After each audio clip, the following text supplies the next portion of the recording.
Hello everyone and welcome to LukeLore, a quick deep dive into a folklore topic where I share some of the stories from around the world that have piqued my interest.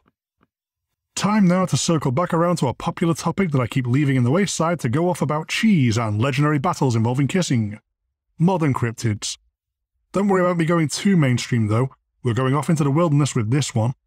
After touching base with the Jersey Devil, we're getting downright weird.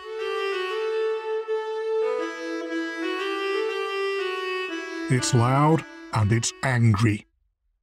As just promised, let's take a look at the Jersey Devil. For such an awesome, evocative name, this may not be as iconic a monster as some. Headliner acts of the cryptid world such as the Loch Ness Monster and Bigfoot have a massive pop cultural cachet that has them springing immediately to mind at a mere mention. But the Jersey Devil is, well, something. Its varied descriptions don't help here. This creature is a full-on grab bag of a modern chimera. There's a solid consensus that it's bipedal, has wings, and has a tail of some description. Cloven hooves are also a lock-in by the looks of it. From there, it's potluck. Its head can either be that of a goat or a horse. If the description is that of a horse head variety, then it may have horns anyway. All horns may vary depending on which side of scary wild creature versus scary satanic imagery the storyteller lands upon. Its body can vary from big kangaroo to small wyvern. It might have big clawed hands, small clawed hands, or not at all hands and more flailing hooves like a goatish T-Rex. In part, this muddled description directly relates to the nature of the Jersey Devil sightings. It moves fast, screams horrifically at such intensity and volume that just the noise of it sends people into a panic, and then it vanishes even quicker than it appeared. Any given random sightings are hit-and-run terror, with these brief yet alarming encounters not explaining much. To attempt to learn about the Jersey Devil, you need to dig down into the origins of the strange beast. An alternative name is the Leeds Devil. As the origin story goes, this creature was in fact a bizarre individual born of one Jane Mother Leeds. The common story goes that Mother Leeds was a poor woman cursed with far too many children to take care of. Already having 12 ankle biters back somewhere between 1700 and 1800, upon finding out she was pregnant for the 13th time, she was overwhelmed with frustration at her lot in life and cursed the child in the womb. This proceeded to go not at all well. Some strange force with a case of triskaidekaphilia overheard the overwhelmed mother-to-be and accepted the curse as a challenge. The day of the birth was one for the ages, hence our discussion now. A storm raged as the baby was born. The friends of Mother Leeds helping as the poor woman struggled through a difficult birth back when medical care was basically a bottle of moonshine, and recycled bandages you could only hope got boiled clean between uses. The child seemed normal at first, but soon transformed into a monster. Careening about the place on leathery bat wings, whacking everybody in the house with its forked tail at least once while growled and screeched, the Jersey Devil shot up out of the chimney and fled to the nearby pines. There's a less flattering version of the story that insists poor Mother Leeds was a witch and the biblical devil himself was the father, but anything can be blamed on witchcraft if you're bored enough before TV was invented. Whichever version of the story they believed, it looks like local clergy at the time would chase about the wilds trying to exorcise the creature. Something again that was likely a symptom of there being no TV back then, noteworthy only in that it really didn't seem to work. From there, the Jersey or Leeds Devil was known to haunt the Pine Barrens in South Jersey. It doesn't especially respect state lines though, and is also known to barge screaming through adjoining parts of Philadelphia. While the tale of this unusual and loud creature has been told since the 18th century, it was only really the early 20th century where the story spreads wider. Almost certainly thanks to more readily available print publications, the Jersey Devil made the leap from campfire story to national sensation. While it was the 1900s onwards that would really codify the cryptid, it has some pretty great 19th century sightings. Commodore Stephen Decatur was said to have spotted it flying around the Hanover Mill Works on a routine inspection of cannonball production around the time of the American Revolution. Being in a perfect time and place, he took the opportunity to shoot at the Jersey Devil with a cannon, although apparently to no effect, except potentially terrifying random farmers as it began to rain cannonballs. Joseph Bonaparte, as in the brother of Napoleon, claimed to have seen the creature while hunting on his New Jersey estate. The Jersey Devil doesn't seem to be shy around humans, although it never seems to have actually harmed anyone. It has had reports of killing livestock, and on one exceptional occasion, attacking an electric tramcar. There's a great quote from a newspaper in 1887. Whenever he went near it, it would give a most unearthly yell that frightened the dogs. It whipped at every dog in the place. "That thing," said the colonel, "is not a bird nor an animal, but it is the Leeds Devil, according to the description, and it was born over in Avisham, Burlington County 100 years ago. There is no mistake about it. I never saw the horrible critter myself, but I can remember well when it was roaming around in Evesham woods 50 years ago, and when it was hunted by men and dogs and shot at by the best marksmen there were in all South Jersey, but could not be killed. There isn't a family in Burlington or any of the adjoining counties that does not know of the Leeds Devil, and it was the bugaboo to frighten children with when I was a boy." The MO remains the same anytime the creature is spotted.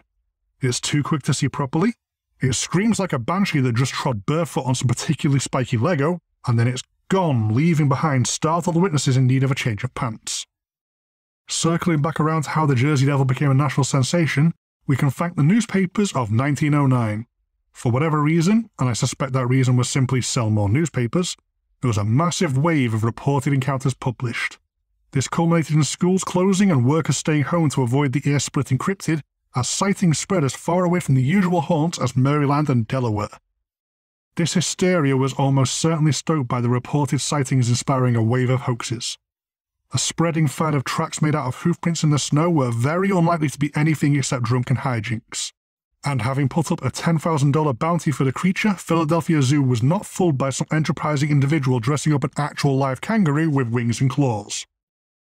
While unlikely to be actual devil spawn terrorizing the Pine Barrens of New Jersey, along with infrequent trips to Philadelphia to pick fights with public transport, this campfire story has had real staying power, and folk tales of the Jersey Devil are a proud part of regional culture, in a similar way to how the Mothman was embraced by Point Pleasant. There's even an annual Jersey Devil and Fable Festival I would love to swing over for on a holiday sometime. The striking name and whirlwind nature of an encounter has kept the Jersey Devil alive in imaginations for centuries at this point, and I don't see it stopping anytime soon.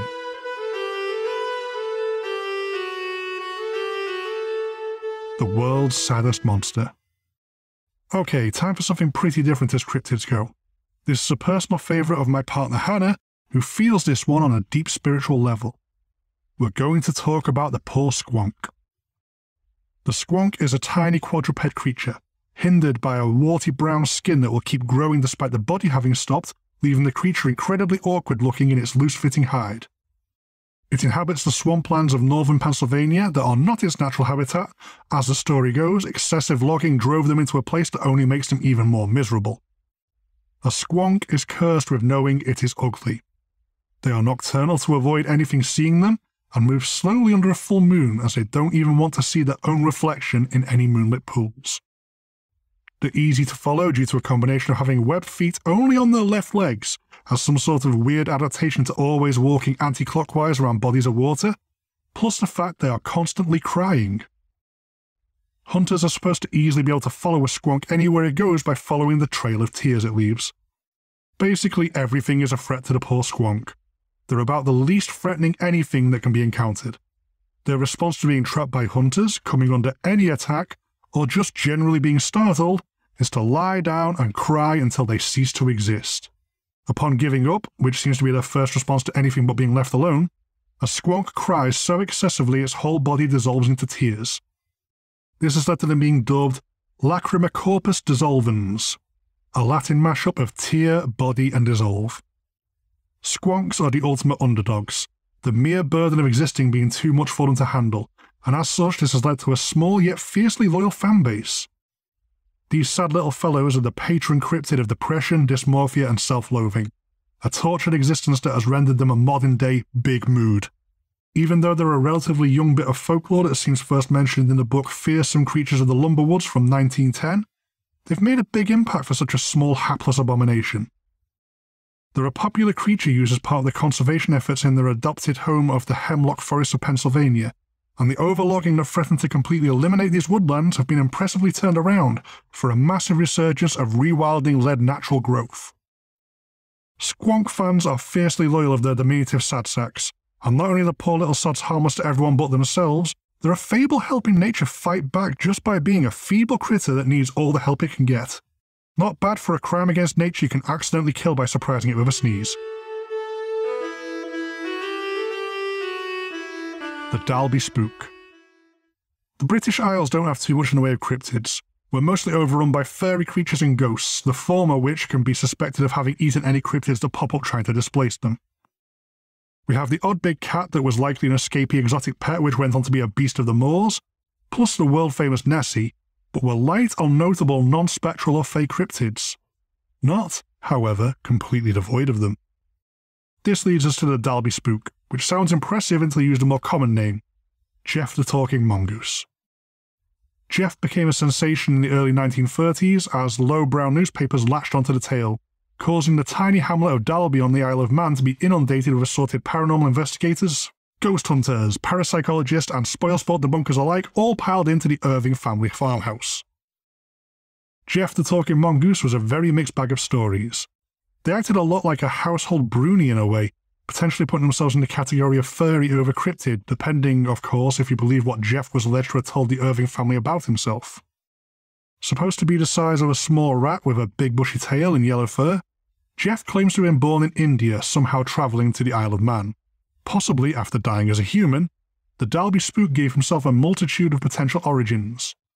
He spent some time babbling and haunting the farmhouse before finally introducing himself assortedly as an earthbound spirit, a ghost in the form of a mongoose, or sometimes simply an extra clever mongoose.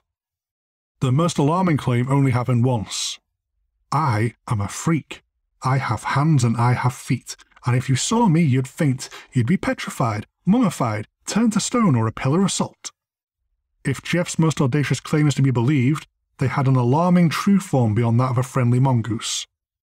Claims of being some sort of biblically terrifying eldritch abomination hiding in the form of a cute small herpestidae aside, Jeff was best known for being a chatterbox who would follow the family to market, sticking to the safety of hedgerows, as well as helping about the home. He would extinguish the hearth if it was left burning at night, as well as guard the farmhouse by warning the family of people or strange dogs in the area. Minor acts of help around the household were met with small offerings of food and milk, and the only trouble the strange housemate brought was a parade of curious observers trying to record the potentially paranormal activity. So, was Jeff a trickster of some sort? A fairy or human spirit? Or, as the explanation debunkers ended up settling upon, was Jeff the Talking Mongoose a ventriloquist prank carried out by the family, a game with the daughter that got out of hand? If Jeff the Talking Mongoose was a ruse by the family attempting to find fame and fortune, it backfired pretty badly. The farmhouse got a reputation for being haunted thanks to the talkative whatever Jeff was, and sold at a loss when the Irvings moved in 1936. The new owners, annoyed by the ongoing attention the Dalby Spook was drawing, claimed to have shot and killed the unwanted houseguest. Although the body they provided was a completely different mongoose to that described by the Irvings.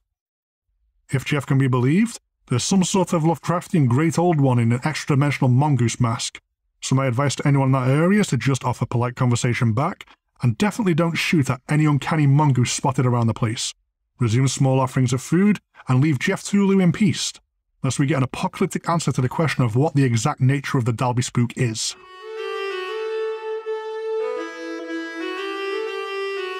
It came from the swamp. We have a really recent cryptid here, care of a friend in South Carolina. Something strange happened in the late 80s in Lee County. The sheriff's office was called out on the 14th of July 1988 to investigate car damage. A car parked up overnight outside of Bishopville was found to have scratches and bite marks all over it. Muddy footprints leading from and returning to the nearby swamp were found.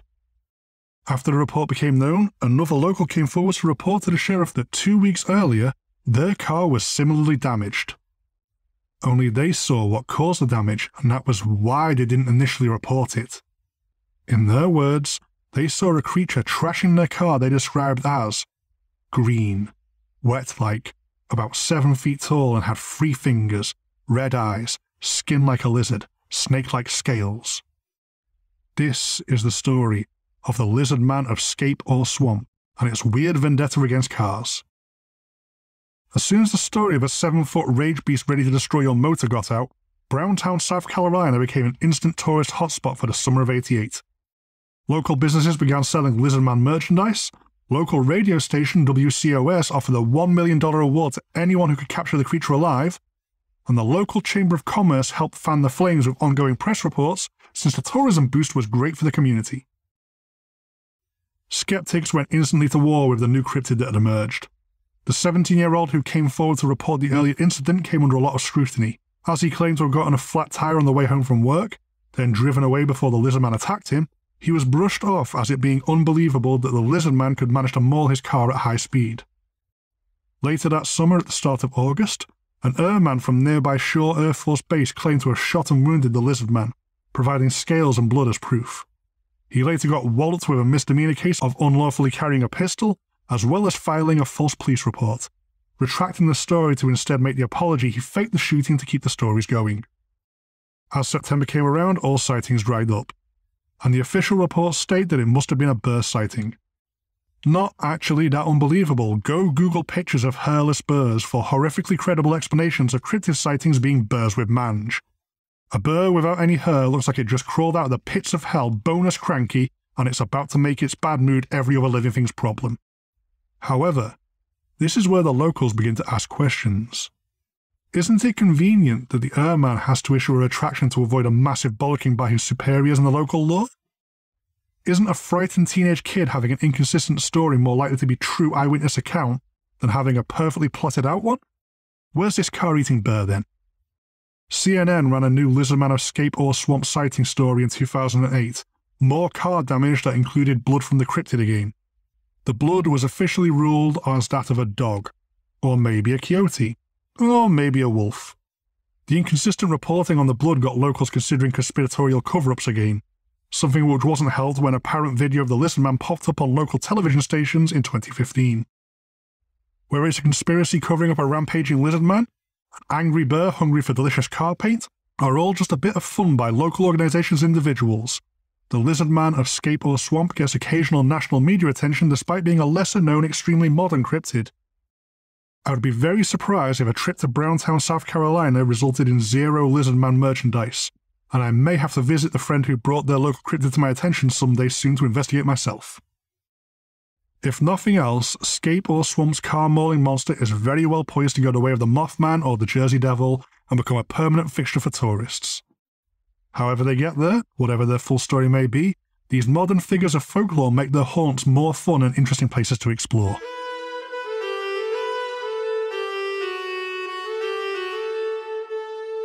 And that's all for this installment of Modern Cryptids. I've got a few plates spinning for upcoming topics. The 1st of August is Lunarsad for the next step in the pagan wheel of the year, and if anyone has any leads on more modern cryptids local to them, I'll be very happy to hear about them. LukeLore is a Ghost Story Guys production. If you want to contact me, there's the show's dedicated email, lukeloregsg@gmail.com, and the general show email, ghoststoryguys@gmail.com. Both myself and the main show are really easy to find on Facebook and Twitter if you want to make day-to-day contact, as well as there being a very active Instagram account a lot of the community gets involved with. The LukeLore Instagram is now up and running for your more folklore-focused content needs, with a lot more soon to come for the LukeLore brand. There's apparently a GSG TikTok as well, but I don't tick the talk, so I haven't checked that one out for myself. If you want to support the show directly, check out our Patreon at patreon.com/ghoststoryguys. We do have LukeLore merchandise available at the Ghost Story Guys online store. Feel very free to show off any you get online. As ever though, the absolute best thing anyone can do to support the show is to give it a listen. Share this around if you think you may know someone who may be interested. Leave a review if you get the chance to help signal boost me. And most of all, I simply hope you enjoy what I'm doing here. Goodbye for now. #Team Squonk.